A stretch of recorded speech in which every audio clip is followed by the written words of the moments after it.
विरोधी पक्षनेते विजय वडेट्टीवार आहेत, आपण त्यांच्याशी बातचीत करणार आहोत. सर, नुकताच आपण पाहतोय की सर अशोक चव्हाण यांचा भाजप प्रवेश झालेला आहे, त्यानंतर आणखी आमदार संपर्कात असल्याचं सुद्धा ते नाही, यामध्ये काही तथ्य नाही. अफवाचा बाजार आहे सगळा. हे कधी केले ते, आता यानंतर काय त्याला वेगळी चर्चा घडवून आणणं आणि पक्ष कुठेही काही एका व्यक्तीमुळे काही अडचणीत यायचा विषय नाही आणि अडचणीत येणार नाही. मला पूर्णतः विश्वासानं मी सांगेल की जनतेचं जे मत आहे, जो हे दिसतो आहे, ते सर्व काँग्रेसच्या बाजूनं आहे.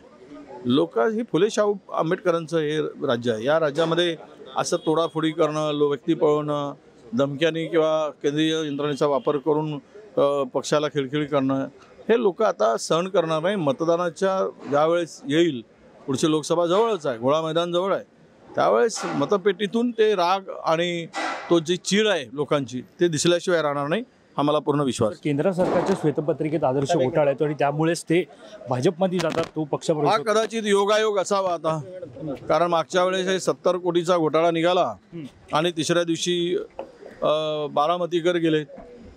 आता तिसरा दिवस आहे श्वेतपत्रिकेचा, त्यामुळं हा योगायोग आहे की नांदेडकर गेले. आता किती श्वेतपत्रिकामध्ये नाव करतील किंवा बोलतील, घोटाळेबारांची नावं काढायची, त्यांना शिव्या घालायच्या, त्यांना चोर म्हणायचं, त्यांना डाकू म्हणायचं आणि पुन्हा 3 दिवस गेले की सन्मानाने परत घ्यायचा. सर, तुमचं सुद्धा नाव समोर येत होतं. मी काय सांगू आता? नक्कीच अशोक राजकीय वर्तुळात म्हणत होती की अशोक चव्हाणांनंतर भाजप. अरे ठीक आहे, माझे अशोक चव्हाणांशी संबंध होते, आहेत, संबंध असतात अनेक वर्षापासूनचे. एक आमची त्यांनी माझ्याबरोबर, मी त्यांच्या मंत्रिमंडळात काम केलं आहे. एखाद्या नेत्याशी जवळचे संबंध असतात, याचा अर्थ असा नाही की विचार तोडल्यानंतर माणूस विचार बदलेल.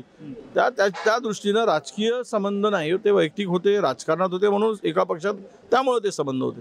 पण आता मी एवढा विश्वासाने सांगेल की त्यांची राजकीय भूमिका वेगळी आहे, वैचारिक त्यांचं व्यासपीठ वेगळं आहे, माझं वेगळं आहे. नक्कीच. तर हे होते विरोधी पक्षनेते विजय वडेट्टीवार. आपण पाहतोय की खरं तर अशोक चव्हाण यांच्या भाजप प्रवेशानंतर काँग्रेसची बैठक जी ती महत्त्वपूर्ण पार पडली, पत्रकार परिषद सुद्धा झाली आणि या सगळ्यानंतर आपण पाहतोय की खरं तर सर्व जे गेले ते गेले आणि बाकीचे उरलेले आमदार जे ते आमच्यासोबत आहे, असं सुद्धा विजय वडेट्टीवार यांनी म्हटलं आहे.